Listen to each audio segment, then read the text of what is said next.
Did you know that you can have complete access to stories, pictures, and the e-edition at crescentnews.com for just $7 a month?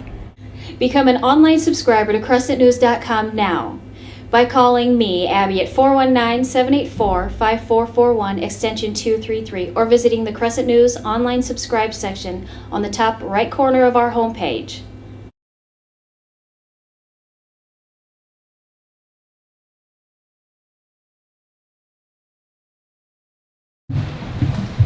Well, nothing could be more appropriate than for me to lose my notes, because the person that we're going to honor, his leadership style was very much spontaneous like this. This type of thing happened to them all the time.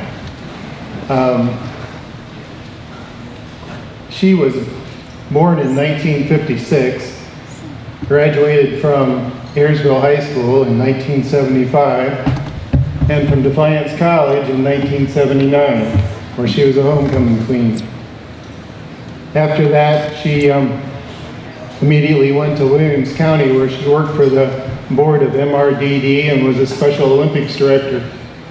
So every summer, she led groups of kids to participate at the State Ohio Special Olympics. After that, she taught in the Defiance Elementary Schools, and when she left her teaching profession to raise her own family, she continued to volunteer at the Defiance Junior High and also at Defiance Challenge Day. As a lifelong member of St. Mary's Catholic Church, she also served as a Eucharistic minister, as a lector, as a volunteer at the food pantry, as a leader of Generations of Faith.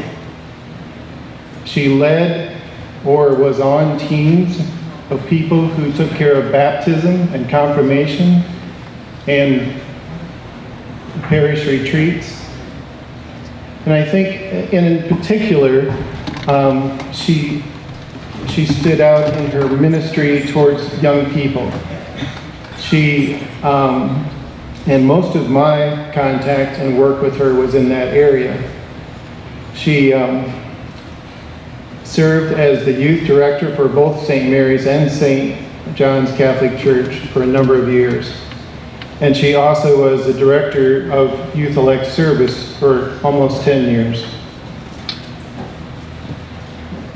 I think that my friend would have probably not accepted an award for achievement or accomplishment, but I do think that she would smile in the fact that she was recognized for quality of life.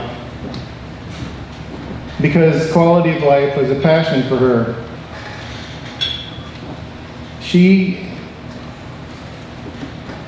thought that the most important job that she had was to tell other people that God loved them and that it was important for them to be connected to Him and to be involved in a worship community or connected to other people in a community.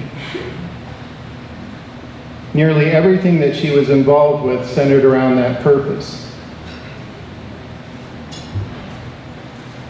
She knew that to lead people to a good quality of life, she had to have a good quality of life herself.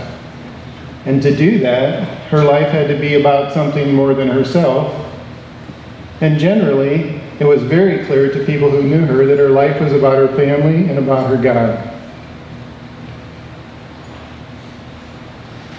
She was an energetic, spontaneous leader. She was not an organizational wizard.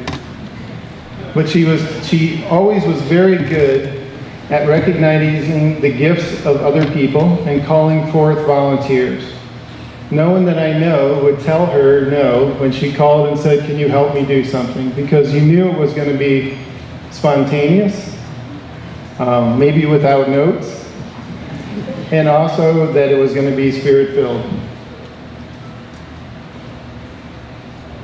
So I guess at this time, I'd like to call Greg Steyer and his family forward to receive this award on behalf of Mary Frances Steyer.